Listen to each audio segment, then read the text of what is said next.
Road to Cat D, hunting dogs and setting traps.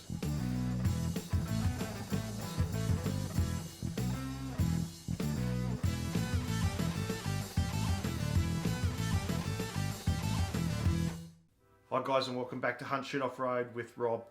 And look, it's been a long time coming.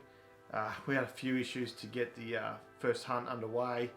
The guy I was going with got sick and actually got sick for quite a while, and then our calendars didn't align and whatnot, but it finally happened a little while back now. But I've been busy recording some other videos and stuff like that, so it's about time to get it on the books and get it out there, because a few people have been asking for it. So what have I been up to?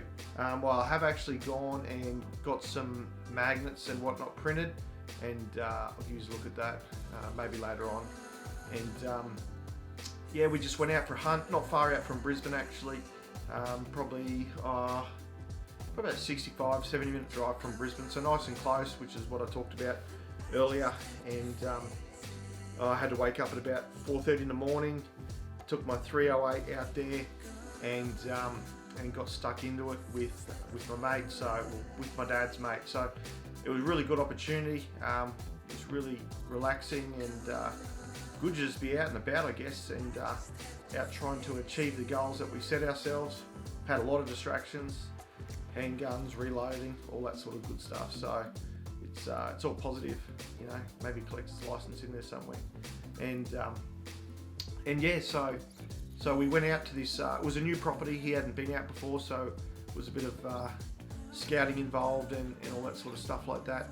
And so we set out and we walked one of the ridge lines and went off the back, made sure the wind was in our favour, and we sat down and did some howling.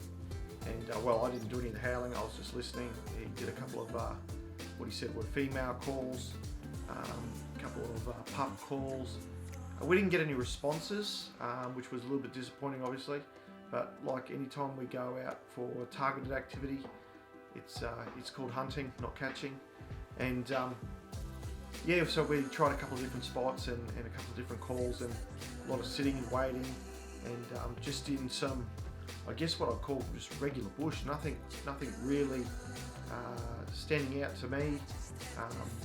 Not heaps of water, not heaps of thick scrub, but this is the sorts of areas that these animals are in, so it is what it is. And I didn't catch it on film, but there was plenty of sign that the animals were about. There was lots of dog turd, and how you could tell that it was a feral dog and not a domestic dog was the fact that there's lots of fur in the fecal matter. So that's an indication that they're eating raw skins and all that sort of stuff like that, and they obviously don't have the ability to take the skin off of the flesh, so they eat it with the flesh, and so that just filters straight through onto the ground. And so there's lots of dog turd, lots of sign that they've been there, but nothing that was really recent. It was all quite dried and like I said, nothing fresh. So that was really interesting to see. It's something I wasn't aware of before, and yeah, a lot of learning there.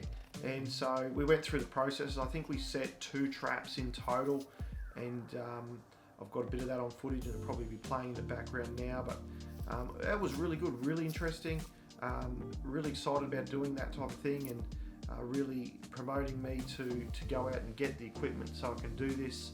And yeah, so we set 2 traps, and they were staked down with star pickets with a cap welded on the top for hammering and removing them again, and fixed with a D shackle, and there's a spring on the chain, and dug them into the ground, got the sieve and sieved the dirt over the top, and then obviously put some foliage back on top. That was really interesting as well, watching the techniques involved to make sure that is done really well and makes it look like it's nothing's been there. And of course we sprinkled a bit of a lure on there as well to try and attract the dogs. And unfortunately there was no success. You know, with these type of things, you have to be able to make sure that you can go there and check them quite regularly. It's actually legal to leave them unchecked for long periods of time. So, but there was no success, but that's not really a surprise given that there was no sign that they'd been there recently. However, there had been sign that they had been there, and when we'd been told that there was dogs on the property, it was a good couple of months before we managed to get out there. So obviously they've moved on, and it's just about getting out there and having another crack at it. So hopefully this weekend I might have an opportunity to go do a bit of door knocking in a similar area. There's been some known dog problems out in the Lockyer Valley area. It's been publicised in the local newspaper. So given that, hopefully we can get some interest and get out there and have another crack at it. So who knows what's to come. It's all exciting, it's all fun, it's all good games, and it's all that next step to the road to Cat D. That's the whole goal. I did have the opportunity to go out shooting at St George as well. I saw plenty of signs of a dog on a property out there. It was a place that had an exclusion fence around it, so there's one of the dogs inside the exclusion fence. I didn't get a chance to see the dogs. Talking to the property owner there, it's just amazing to see the difference in what people say in different places.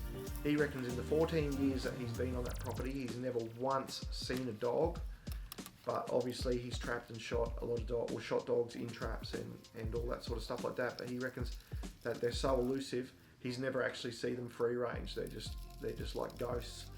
Then went to another property out at St George as well, all through Farmer Assist, these two properties. I wasn't out there targeting dogs, I was out there on a cull, and we were just cruising around, we were just banging it back to get some lunch, and wasn't really ready, and I had my sunglasses on, and I will never wear sunglasses again because of what happened. And next thing, 15 metres in front of us, this dog jumped up from behind the trough, was sleeping behind the trough.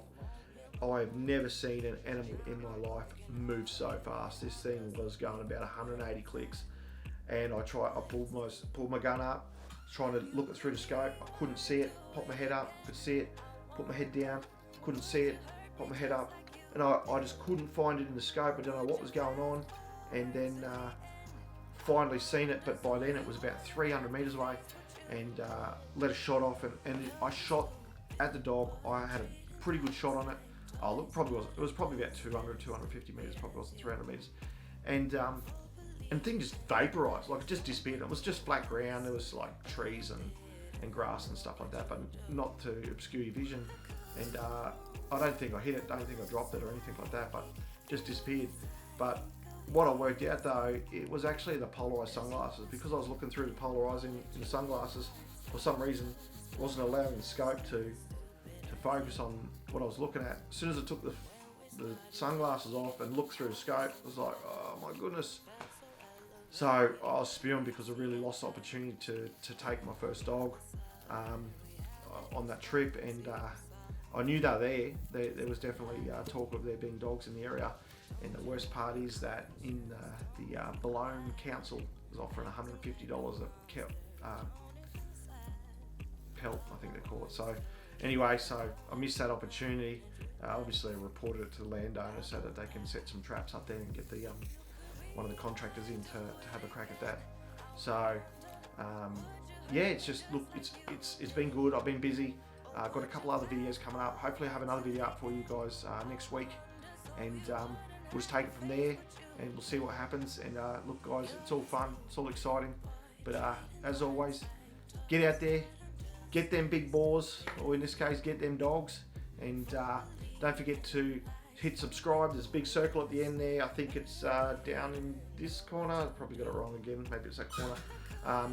And also there's other videos you can watch. I think there's one up in each corner, and make sure you do hit that knockout bell so that you do get notified when the next video goes up. Just really like to thank all my supporters and subscribers that have been motivated to subscribe to the channel. It's been some really good growth this year, so I've been pretty excited about that. Been getting busy, and hopefully if you guys got any questions, make sure you hit the comments below, and I'll endeavour to answer them and help you out where I can. I love the community. I love building the what we've got here and engaging with people. So it's what makes it fun. It's what makes it exciting, and it's all about getting in the shooting community, getting in the hunting community. You meet really good people, and I'm just having a ball doing it, and I look forward to seeing you in the future. Okay guys, till next time, catch you later.